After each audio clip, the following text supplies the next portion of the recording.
still felt like my emotions were in a whirlwind. Bones drew even with me, his dark brown gaze on my uncle. "You see that she is safe," Bones stated, an English accent coloring his words. "We stopped Apollyon, so ghouls and vampires are at peace once more. You can go in peace. All is well." Understanding bloomed along with a spurt of heart-wrenching emotion. Was that why my uncle hadn't crossed over like he should have? Probably. Don was even more of a control freak than I was, and though he'd rejected my repeated offers to cure his cancer by becoming a vampire, maybe he'd been too worried about the brewing undead hostilities to let go entirely when he died.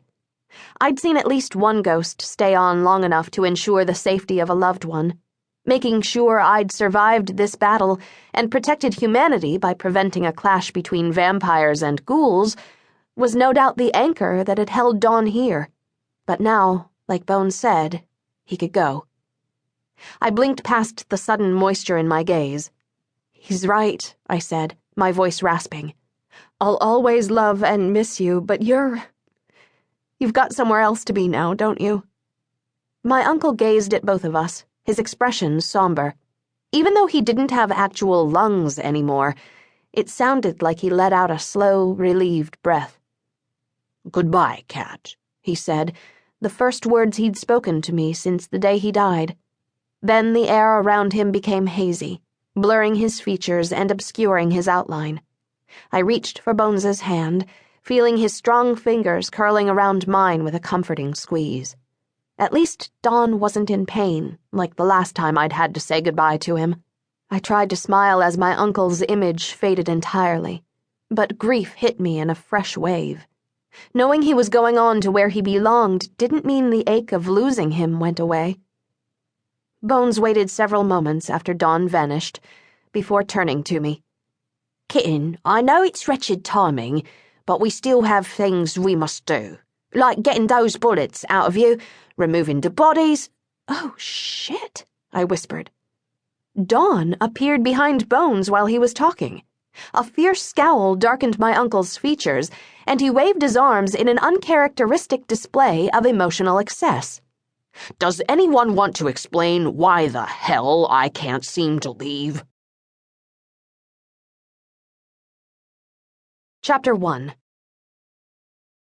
I crumpled up the invoice in front of me, not throwing it away only because it wasn't the minister's fault that burying Dawn's ashes in hallowed ground didn't do jack towards sending my uncle to the great beyond.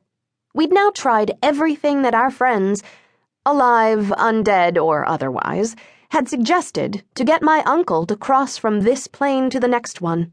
None of it worked, as evidenced by Dawn pacing next to me, his feet not quite touching the floor. His frustration was understandable.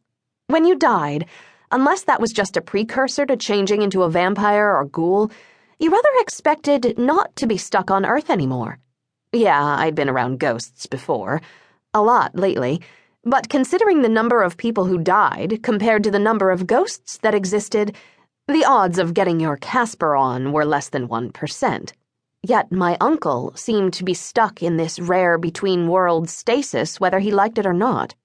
For someone who had been almost Machiavellian in his ability to manipulate circumstances, his current helplessness had to rankle that much more now.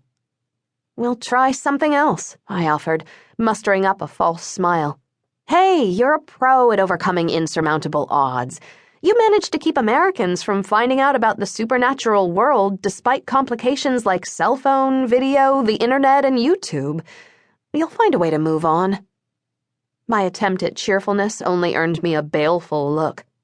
"Fabian never found a way to cross over," Don muttered, a swipe of his hand indicating my ghostly friend who lurked just outside of my office. "Neither did any of the countless others who've found their way to you since you've become a spook magnet." I winced, but he was right. I'd thought being born as the offspring of a vampire and a human was the height of improbability, but that only showed my lack of faith in fate's twisted sense of humor. Turning into a full vampire put me firmly in first place as the world's weirdest person. I didn't feed off of human blood like every other vampire. No.